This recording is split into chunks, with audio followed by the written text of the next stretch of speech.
Esprit Saint, Dieu créateur, par ton feu répandu en nous, viens libérateur.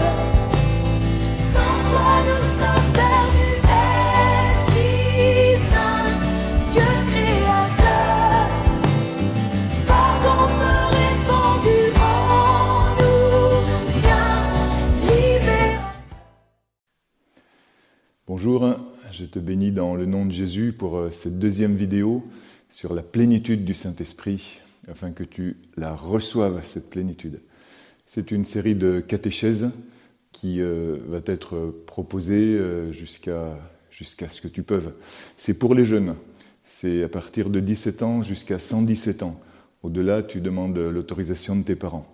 Donc tu es le bienvenu, tu es la bienvenue pour recevoir dès maintenant la plénitude du Saint-Esprit. Je demande que tu la reçoives afin que tu aies aujourd'hui un esprit d'écoute, afin que tu aies un cœur attentif. Et je l'ai demandé pour moi aussi, afin que je puisse te dire ce qui te sert. Alors aujourd'hui, je voudrais te parler des 5 visages du Saint-Esprit. Parce que tu trouves beaucoup sur les sites d'enseignement, d'exhortation, d'activation du Saint-Esprit, mais tu vois, je pense qu'il est important que tu aies clair dans ta tête, pour toi, pour l'expliquer aussi, ce que sont les 5 visages du Saint-Esprit, comment ils se manifestent, les charismes là-dedans, où est-ce qu'ils sont, etc. Parce que je veux aussi te former au charisme et à tous les charismes. Alors je voudrais te parler des 5 visages du Saint-Esprit. Le premier visage du Saint-Esprit, je l'ai appelé les qualités de l'Esprit Saint. Les qualités de l'Esprit Saint, c'est ce que tu trouves dans la Bible, chez Isaïe au chapitre 11, versets 1 à 3. Je te les redis, tu les as déjà entendus, ça va te tilter quelque part. Écoute, la sagesse, l'intelligence, le conseil, la force, la connaissance, la crainte du Seigneur et la piété. Donc ce sont les dons dont on t'a parlé au moment de ta confirmation dans l'Église catholique. On t'a beaucoup parlé de ça au moment de ta confirmation. Qu'est-ce que c'est ? C'est, lorsque Isaïe en parle, c'est le portrait du Messie, le Messie annoncé. L'Esprit du Seigneur reposera sur lui, et voici cet Esprit qui se décline de ces 7 façons. Tu sais que aussi on parle quelque part des 7 esprits qui se tiennent devant le trône de Dieu. Donc c'est le caractère de Jésus. Et c'est aussi ton caractère, puisque tu as été baptisé. Te laisse pas avoir si on te dit que tu as mauvais caractère, c'est pas vrai. Tu as bon caractère parce que tu as le caractère de Jésus. Il est décrit là, il est écrit, c'est fait. C'est même scientifique, on pourrait dire chez toi. C'est-à-dire qu'en fait, c'est radical, c'est vrai. Pourquoi ? Parce que c'est sacramentel. Tu l'as reçu dans le sacrement du baptême. Tu vois, c'est ton être intérieur. Ce sont toutes ces qualités qui t'ont été données et qui te fait ressembler à Jésus, grâce au pardon de tes péchés, grâce à ton incorporation dans l'Église. Ces 2 choses que je viens de dire, pardon des péchés, incorporation dans l'Église, ce sont les 2 effets du baptême que tu as déjà reçus. Donc, tu les as, mais il faut les cultiver. Il faut les cultiver pour les restaurer, par le sacrement de réconciliation, par la repentance, par la prière. Comme souvent dans la Bible, la liste n'est pas exhaustive. D'accord ? Alors pour les sacrements, oui, la liste est exhaustive, il y a 7 sacrements. Mais pour ces qualités du Saint-Esprit, elle n'est pas exhaustive. Comment est-ce que tu rallongerais la liste ? Je te donne ce petit défi maintenant. Comment est-ce que tu décrirais ton bon caractère ? Quel mot tu pourrais ajouter à cela ? Quelque chose qui est déjà en toi. Ça, c'est une première question. Je te laisserai y répondre après. Mais je voudrais aussi te dire une chose. Comment est-ce que tu peux activer ces qualités de l'Esprit Saint en toi ? Tu veux qu'on le fasse maintenant ? On va le faire. Regarde. Mets une main sur ton cœur ou fais comme Saint François d'Assise, croise tes bras comme ça. François aimait beaucoup croiser ses bras sur son cœur. Et puis maintenant, dans le nom de Jésus, je demande que soient activées en toi ces qualités du Saint-Esprit, parce que tu les as déjà. Et dans le nom de Jésus, j'élimine et j'assigne à la croix tout esprit contraire qui voudrait te convaincre que tu n'es pas bien fait, que tu n'es pas bien faite, qu'il y a des choses qui clochent à l'intérieur de toi. Je dénonce ce mensonge et je dis à ce mensonge, arrière, recule et disparaît, parce que mon frère, ma sœur, qui est ici maintenant, a toutes les qualités du Saint-Esprit. Esprit Saint vient remplir maintenant mon frère, ma sœur, en allongeant encore la liste, et soit révélé pleinement, soit activé pleinement par le nom de Jésus-Christ, parce que c'est la volonté du Père. Amen, amen. Et réjouis-toi, réjouis-toi.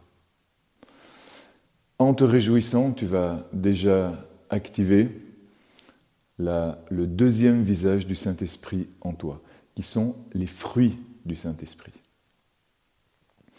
Les fruits du Saint-Esprit, tu vas les trouver toujours dans la Bible, en Galates 5, 22. La lettre de Saint Paul aux Galates, chapitre 5, verset 22. Ce sont amour, joie, paix, patience, bonté, bienveillance, foi, douceur et maîtrise de soi. C'est, si tu veux, alors on parle toujours de Jésus, tu vois, dans ces 5 visages du Saint-Esprit, parce que, bien entendu, Jésus est celui qui est le oint. Oint, tu te rappelles ce que ça veut dire? C'est celui qui est rempli du Saint-Esprit. Quand tu cuisines un gigot, eh bien, tu le oins hein, avec de l'huile. Toi aussi, tu as été ointe. Alors, on ne t'a pas trempé complètement, parce que c'est dommage d'ailleurs en même temps, parce que plus on est oint, plus on est un bon combattant, parce que l'ennemi ne peut pas nous attraper. Tu sais, dans la Grèce antique, on se battait tout nu et on était rempli d'huile parce que l'ennemi ne pouvait pas nous attraper. Il faut que tu te rappelles que l'ennemi ne peut pas t'attraper, parce que tu as été oint, tu as été ointe avec ces fruits du Saint-Esprit, avec cette onction. Tu as l'onction. Bien, ça te fait ressembler encore plus à Jésus. Déjà, tu as son caractère, hein, ce que tu as reçu au baptême, ces qualités dont je parlais au début. Et puis tu as aussi ses fruits, parce que ces qualités, lorsque tu les actives, et tu viens de les activer, ça va grandir encore, eh bien ces qualités-là du Saint-Esprit deviennent des fruits. Donc ce que Saint Paul appelle les fruits du Saint-Esprit. Il y a aussi les fruits de l'esprit mauvais. Bon, là on laisse, tu iras voir si tu veux, ce à quoi tu as renoncé, ce à quoi tu as échappé aussi, ce que tu écrases chaque jour sous le talon de Marie et de l'Église, sous le talon de Jésus lui-même. Et donc ces qualités du Saint-Esprit deviennent des fruits que tu vas cultiver, que tu vas faire grandir. Des fruits, ça se bichonne, on fait attention que les corbeaux ne viennent pas les prendre, que les vers ne les abîment pas trop. Bon, tu aimes bien cultiver bio, et tu as raison, alors pour cultiver bio, tu vas beaucoup prier. Et ça va être ta culture bio, et les vers ne vont pas venir. Puis s'ils viennent, ils vont rentrer, puis ils vont sortir. Et après, tu vas reconnaître que ce sont des bons fruits, parce que c'est pas suranné. Ce ne sont pas des fruits qui viennent d'un esprit de religiosité, où tu apprends à être juste bien gentil. Ce sont des fruits que tu fais grandir en toi, et qui font que tu es une personne agréable aux autres. Les autres vont rechercher ta compagnie, parce que tu es plein de joie, d'amour, de paix, de compassion, de pardon, de tendresse. Regarde que tu les as déjà et regarde ces bons moments dans ta vie où les autres viennent vers toi, où ils recherchent ta compagnie. Et d'ailleurs, si tu veux avoir des amis, cultive ces fruits du Saint-Esprit. Cultive-les et fais en sorte qu'ils se répandent. Des fruits, ça se partage. Quand on a une récolte, on partage, on ne peut pas manger ça tout seul. En ce moment, avec les temps de crise qui arrivent, il y a des gens qui plantent des arbres, et en sachant des arbres fruitiers, en sachant que ils vont pouvoir partager, ça va être leur grande joie. Et des fruits, ça se partage. Tu vois, donc ce sont les signes extérieurs de ta vie dans le Saint-Esprit. Hein, alors comment tu arrives à cultiver tout ça? Pas en faisant beaucoup d'efforts, parce que je crois que tu arriverais au résultat contraire. Si tu faisais beaucoup d'efforts, tu deviendrais quelqu'un de tendu, tu deviendrais quelqu'un d'irascible, tu deviendrais à la fin quelqu'un d'insupportable, tu porterais du mauvais fruit. Alors comment? En lâchant prise. C'est en lâchant prise, en sachant que l'Esprit Saint a semé en toi une graine. Jour et nuit, elle pousse, tu ne sais pas comment, dit la parole de Dieu. Tu as semé une graine qui était la plus petite des graines de ton jardin. Tu l'as oubliée. Et puis tout d'un coup, elle est devenue toute grande, elle est devenue la plus grande, la plus belle des arbres de ton jardin. Parce que c'est ta beauté intérieure. C'est ce qu'il y a de plus beau, c'est ce qu'il y a de magnifique à l'intérieur de toi. C'est ce qui fait que tu es une personne remarquable, recherchée, toute simple. Pourquoi ? Parce que c'est l'œuvre de Dieu à l'intérieur de toi. On va rechercher ça ensemble. Tu vois, pourquoi est-ce que les gens aimaient bien suivre Jésus ? Pourquoi est-ce qu'il y avait tant de personnes autour de lui ? Pourquoi est-ce que cette femme a dit « Ah, bienheureuses les mamelles qui t'ont allaité » ? Pourquoi est-ce que tout le monde courait après ? D'ailleurs, après Saint François aussi. Il y avait un frère qui s'appelait Léon qui lui disait « Mais pourquoi tout le monde te cherche ? Pourquoi tout le monde te cherche ?» Et François, il disait « Parce que Dieu n'a pas trouvé personne qui soit aussi bête et aussi simple que moi. » Et en étant conscient que Dieu agissait à l'intérieur de lui, il laissait grandir ces fruits merveilleux qui fait que tout le monde lui courait après, que tout le monde lui court encore après, François d'Assise, parce que c'est une personne emblématique de l'identité de Christ. En voyant quelqu'un comme François, on voit le Christ, tout comme lorsqu'on te voit à toi, on voit quelque chose de Christ.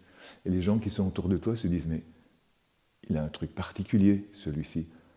Elle a une façon d'agir tout spéciale, celle-là. » Et on s'approche, on regarde, on cherche. On va demander 2 choses maintenant au Saint-Esprit. La première, c'est que tu allonges la liste en te disant quelles sont les qualités, parce que ce sont des qualités, quelles sont les qualités extérieures, donc qui se voient, que les autres ont pu remarquer en moi. Parce que peut-être si je te demande, rallonge toi-même la liste en te disant quelles sont les qualités, tu auras trop d'orgueil et tu ne sauras pas le dire. C'est un manque d'humilité de ne pas savoir reconnaître ces qualités. Alors demande aux autres, quelles sont les qualités que tu as ? Reconnais-les et réjouis-t'en. Moi, je dirais que la première, c'est la joie, parce qu'avec la joie, elle va se voir et elle va activer aussi toutes les autres. Et on va demander au Seigneur maintenant que ces fruits soient encore plus évidents pour toi, que tu aies confiance de les laisser grandir. On va les activer. Refais comme tout à l'heure, remets tes mains croisées comme ça, comme faisait François, et je demande au nom de Jésus-Christ que tu puisses avoir pleine confiance en toi, de pouvoir rendre les autres heureux et heureuses. Dans le nom de Jésus, que soit chassée toute ténèbre sur les qualités que Dieu a mises à l'intérieur de toi, qui font de toi une personne magnifique, recherchée, extraordinaire, toute simple. Une belle humanité de femmes, d'hommes, qui se voient, que l'on recherche. Simplement en grandissant devant la face de Dieu, devant le trône de Dieu, devant sa présence. Reçois cette conscience, fais fleurir tes fruits, les fruits du Saint-Esprit en toi, par le nom puissant de Jésus-Christ.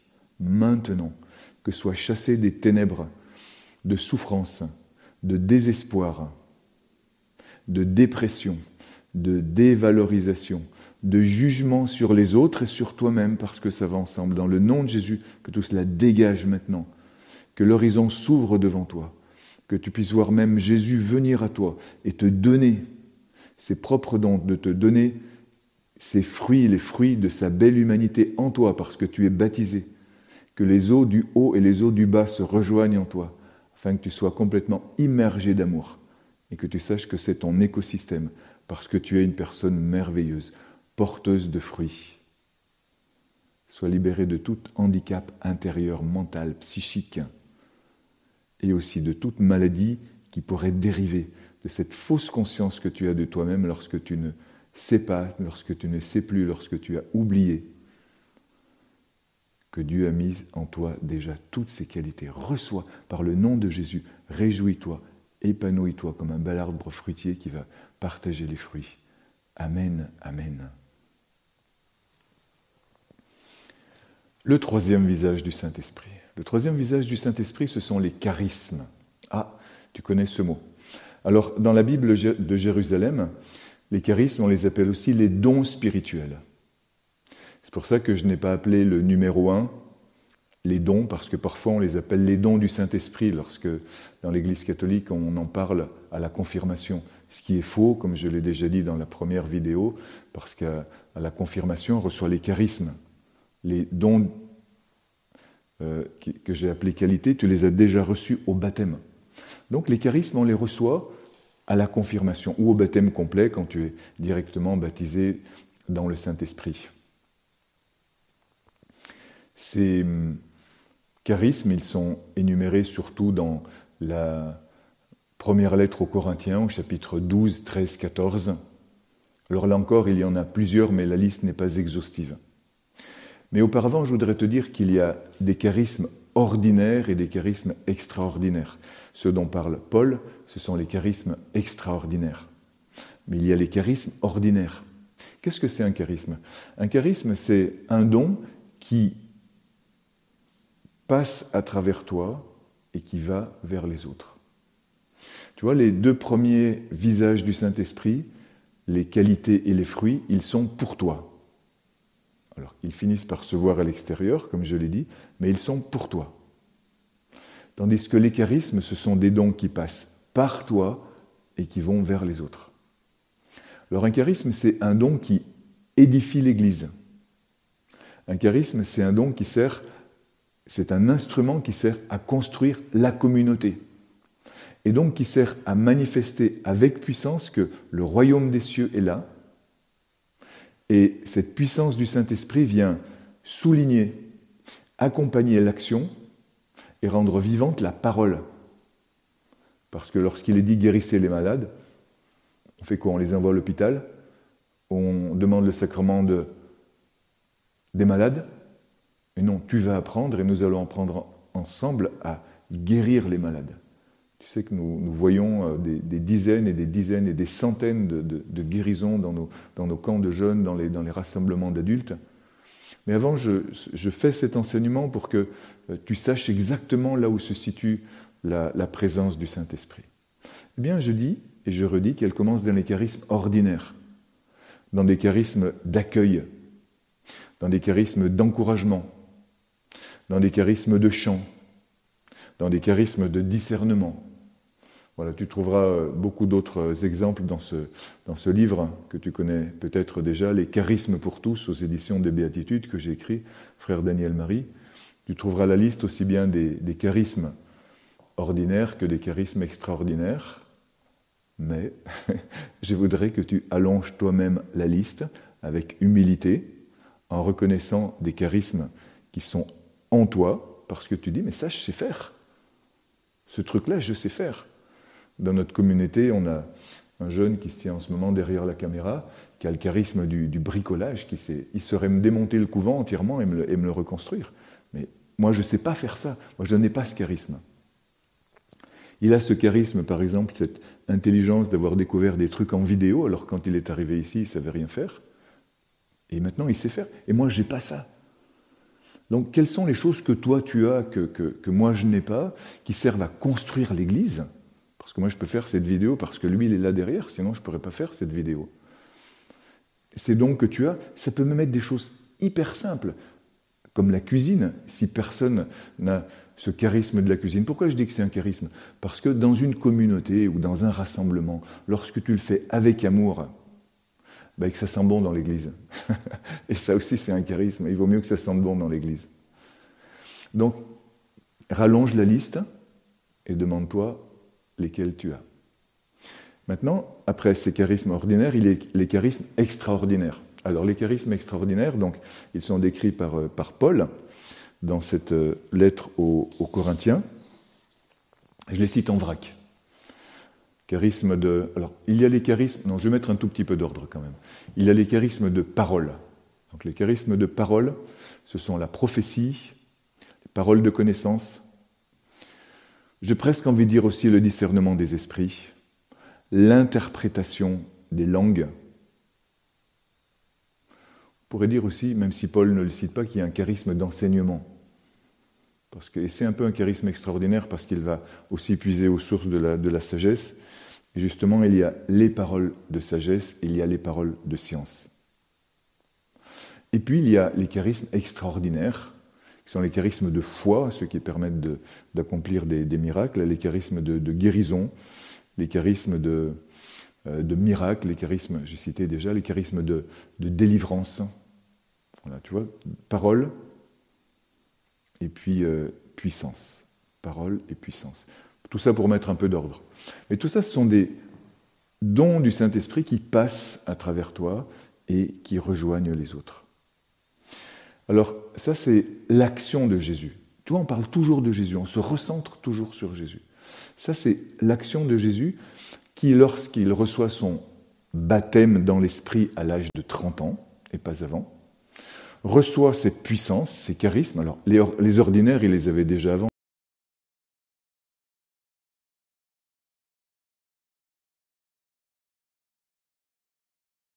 Et ça devait se manifester magnifiquement dans sa vie à Nazareth. Tout le monde devait avoir envie d'être ami d'abord de cet enfant, puis de cet ado, puis de cet homme, puis de ce charpentier. Tout le monde devait lui courir après.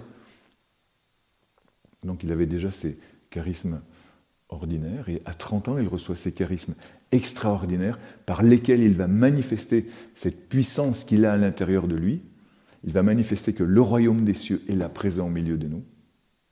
Et il va opérer des milliers et des milliers et des milliers, nous dit Saint Jean, de miracles, de guérisons, de prodiges, des résurrections. Avant, non. Avec le baptême dans l'Esprit, oui. Avant, il prépare sa belle humanité. Le Père le fait entrer de plus en plus dans l'obéissance, dans la connaissance de l'amour du Père, dans la patience. Tu as le charisme de patience ? Moi, pas trop, j'en ai besoin, donc si tu veux, prie pour moi pour que je l'acquière aussi. Toutes sortes de dons qui font grandir sa belle humanité, outre les caractéristiques, mais ça aussi, ce sont des charismes, qui après vont faire grandir l'Église, lorsqu'il va fonder son Église, lorsqu'il va transmettre ses charismes par la puissance de l'Esprit, en demandant la puissance de l'Esprit, lorsqu'il souffle déjà sur ses apôtres dès le moment de sa résurrection, en disant « recevez » le Saint-Esprit. Et donc, c'est cette action de Jésus qui va se manifester à l'intérieur de toi lorsque tu exerces ces charismes. Alors, tu vois, ce sont des dons qui sont donnés librement par Dieu, mais la parole de Dieu te dit de les demander. Saint Paul dit « aspirer au charisme ».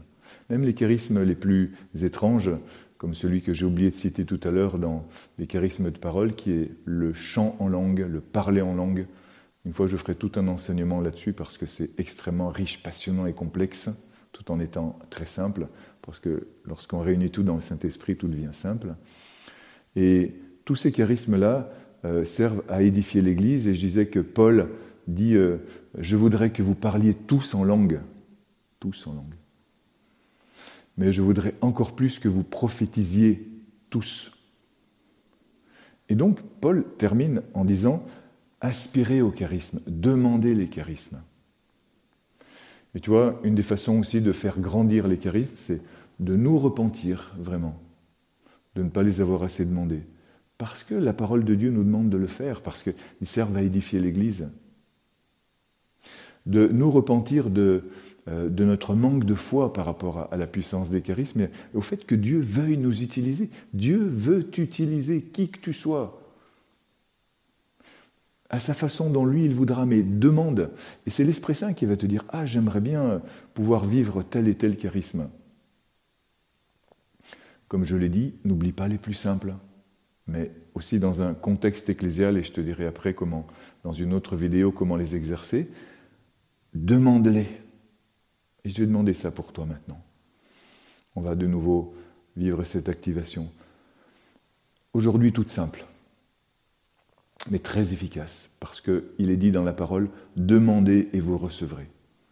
Alors dans le nom de Jésus, en m'appuyant sur cette parole, sur l'autorité de la parole, qui dit « Demandez et vous recevrez », « Cherchez et vous trouverez », « Frappez et l'on vous ouvrira ».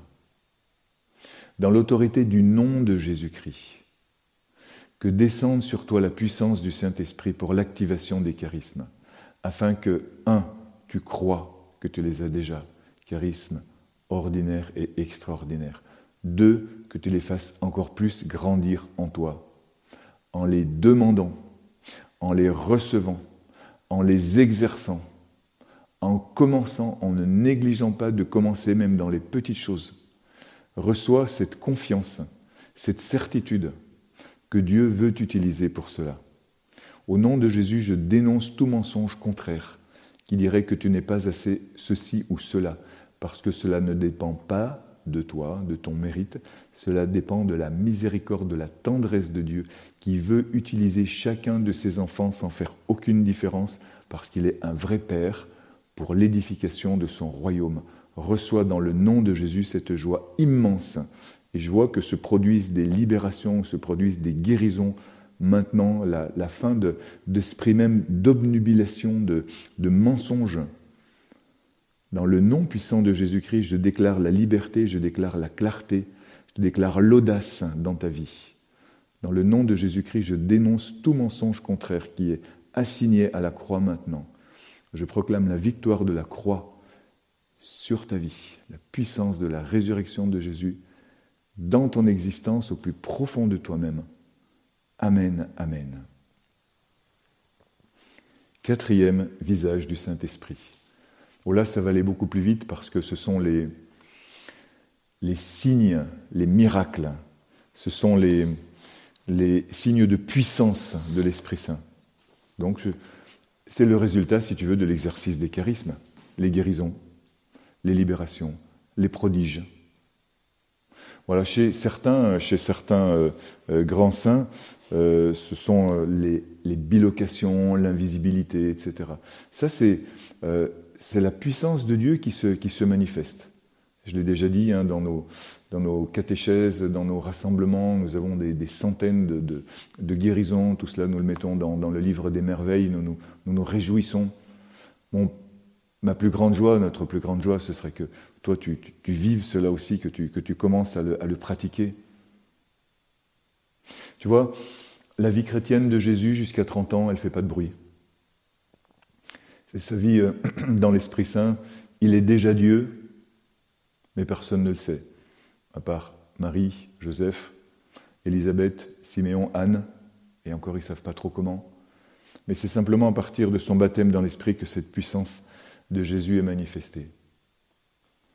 Et ces signes de puissance, là, il est important de les demander justement par le baptême dans l'Esprit, par l'effusion de l'Esprit, puisque le pape François a demandé que chaque chrétien puisse faire cette expérience.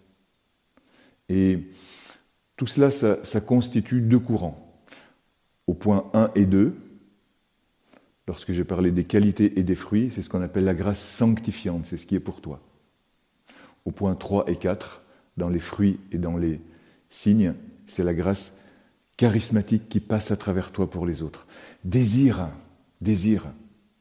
avoir ce cœur, comme dit Jésus, d'où jaillissent des fleuves d'eau vive pour la vie éternelle, pour l'édification de l'Église. Désire-le. Alors il peut se produire un cinquième visage du Saint-Esprit. Celui-là, tu ne le recherches pas, mais il peut se produire. Les 4 premiers, tu les désires de toutes tes forces.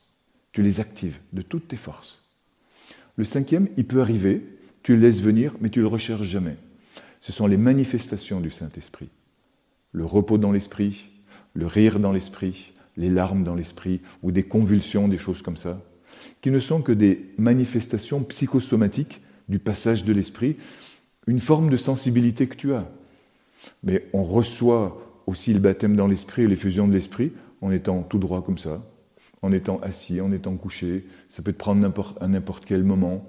Ça peut être une façon très simple dans ton oraison du matin, dans ton adoration devant le Saint-Sacrement. Si ces choses-là se produisent, laisse faire, aussi bien chez toi que chez les autres. Laisse faire, t'inquiète pas. Occupe-toi de rechercher toi le Saint-Esprit, ne juge pas, n'interprète pas. C'est nomenclaturé, ça existe depuis toujours dans l'Église. Le repos dans l'esprit, tout ça, c'est vécu sans arrêt, d'accord ? Mais on ne recherche pas, on laisse faire, on laisse venir. Je répète, les 4 premières choses, on recherche de toutes nos forces, mais la 5e, on ne la recherche pas. Alléluia. Alors, maintenant, si tu veux, je te propose de terminer de nouveau en accueillant ces charismes, ces dons, ces qualités, donc ces fruits, pour que se multiplient les signes de puissance. Et je voudrais que tu puisses commencer à exercer un charisme. Ah, lequel? Le charisme d'intercession. Le charisme d'intercession. L'intercession, c'est tout simple. Tu vois, quand tu pries pour quelqu'un, tu peux le faire déjà à distance. Tu le fais de cette façon-là. Père du ciel, au nom de Jésus, je te demande pour telle personne, telle chose. Qu'elle désire elle-même. Ne demande pas la conversion des autres avant de demander la tienne, d'accord? Et tu demandes, et si tu rencontres quelqu'un qui manifeste une souffrance ou un désir, je peux prier pour toi? Oui, ok, on va le faire tout de suite. Tu mets une main sur son épaule avec sa douce permission et tu dis la même chose, Père du ciel, au nom de Jésus, je te demande pour telle personne ce qu'elle vient de demander. Et à partir de ce charisme d'intercession, de ce don d'intercession qui vient de ta compassion et de ta miséricorde, ouah, c'est un volcan, parce que sont exercés, comme je viens de le dire, la compassion, la miséricorde, la tendresse, la foi, l'amour, parce que cette personne va se sentir envahie d'amour. Et l'amour, c'est la source chez toi et chez les autres de tous les charismes. Et pour terminer, je le demande pour toi. Et moi aussi, je demande, Père du ciel, au nom de Jésus-Christ, je te demande dans cette intercession prophétique toute libération, toute guérison pour ceux et celles qui nous regardent. Pour toi qui as les bras croisés maintenant sur ton cœur, comme François d'Assise, qui reçoit comme Jésus lorsqu'il est devant son Père, chaque nuit en prière, la plénitude de l'Esprit Saint. Reçois le charisme de la prière, reçois le charisme d'intercession. Active en toi de nouveau toutes les qualités, tous les fruits, tous les charismes, pour que soit activée la puissance de l'Esprit Saint sur l'Église dans le monde, que soit manifesté le passage de Jésus par de profondes conversions des cœurs, commencé par la tienne et la mienne, mais celle du monde entier. Reçois l'Esprit Saint, reçois l'Esprit Saint, reçois les visages du Saint-Esprit, que le Saint-Esprit soit ton visage par le visage de Jésus-Christ et soit fortement réjoui, embrasé, purifié, illuminé par son feu et par le nom de Jésus-Christ. Amen, amen.